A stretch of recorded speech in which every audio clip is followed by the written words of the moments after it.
1:18.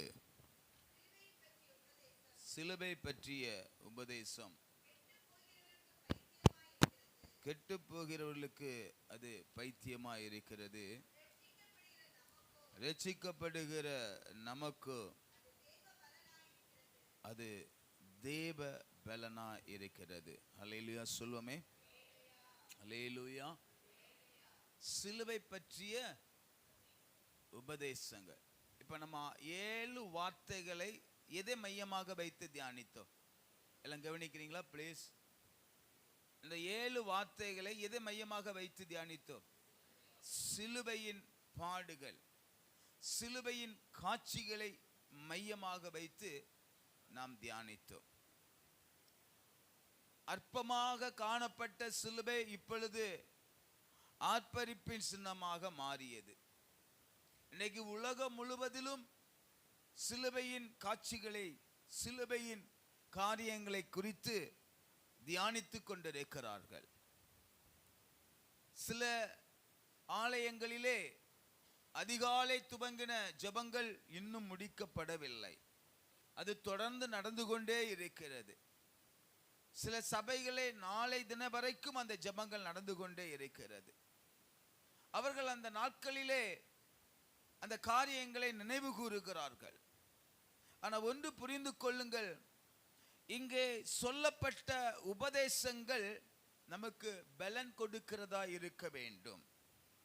இதை கேட்ட நம்முடைய வாழ்க்கையிலே ஒரு புதிய பலனை பெற்றுக்கொள்ளுகிறதாக இருக்க வேண்டும். அல்லேலூயா சொல்லுமே.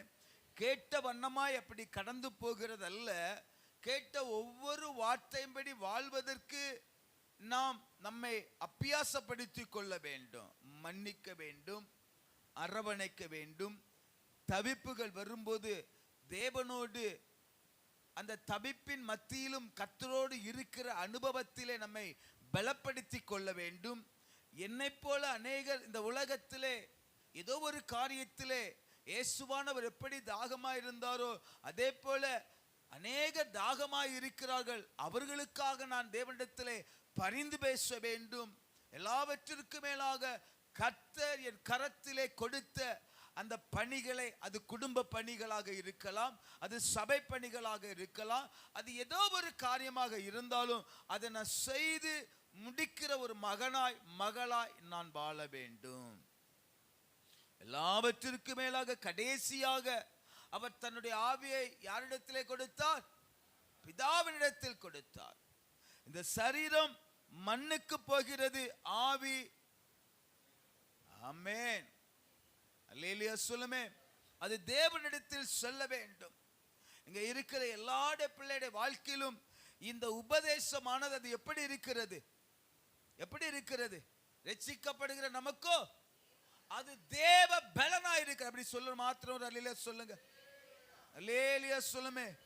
பல காரியங்களிலே கொஞ்சம் வியர்ப்பமாக இருந்திருக்கலாம், பல காரியங்கள் நாம் எதிர்பார்த்த வண்ணமாக இந்த 3 மணி நேரமும் இல்லாமல் இருந்திருக்கலாம். ஆனால் ஒன்று புரிந்துங்கள், எல்லா வசனத்தின் மூலமாக ஏதோ ஒரு காரியத்தை நமக்கு கர்த்தர் போதித்து கொண்டே இருக்கிறார்.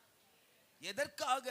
நாம் பலன் அடைவதற்காக, எதற்காக நாம் மறுபடியும் எழும்புவதற்காக, எதற்காக? இந்த ஆத்துமா அங்க போனோம். அல்லேலூயா சொல்லுமே. இந்த ஆத்துமா எங்க போனோம்? ஆமா, தேவனிடத்தில் கரத்திலே போய் அமர வேண்டும். அல்லேலூயா சொல்லுமே. அதனால ஒவ்வொரு பிள்ளைகளையும் கர்த்தர் பயன்படுத்தினார், ஒவ்வொரு பிள்ளைகளையும் கர்த்தர் எடுத்து நிலைநிற்க பண்ணினார். இவர்கள் பேசின இதே பிள்ளைகள் வரும் நாட்களை இதை காட்டிலும் அதிகமாக பேசுகிறவர்களாக, இதை காட்டிலும் தீவிரமாய் பேசுகிற பிள்ளைகளாய் என் தேவன் ஒவ்வொருவரையும் கர்த்தர் பயன்படுத்த வேண்டும். எதிர்பார்க்கிறவங்க அப்படியே கரங்களை உயர்த்தி தேவனை மகிமைப்படுத்துங்க. அல்லேலூயா சொல்லுமே, அல்லேலூயா சொல்லுமே. சிலருக்கு பேச தெரியல, ஆனாலும் தேவ சமூகத்தில் வந்து நிற்கக்கூடிய பலனை கர்த்தர் கொடுத்தார். அல்லேலூயா சொல்லுமே. அதற்குரிய ஆசீர்வாதத்தை அவருடைய குடும்பத்திலே தேவன் கொடுத்தே தீருவார். அல்லேலூயா சொல்லுமே, அல்லேலூயா சொல்லுமே. அருமையான தேவ பிள்ளைகளே, சிலுவை உபதேசமானது கெட்டு போகிறவர்களுக்கு எப்படி இருக்கிறது? பைத்தியமா இருக்கிறது. கேட்ட நமக்கு அது எப்படி இருக்கிறது? தேவ பலனாய்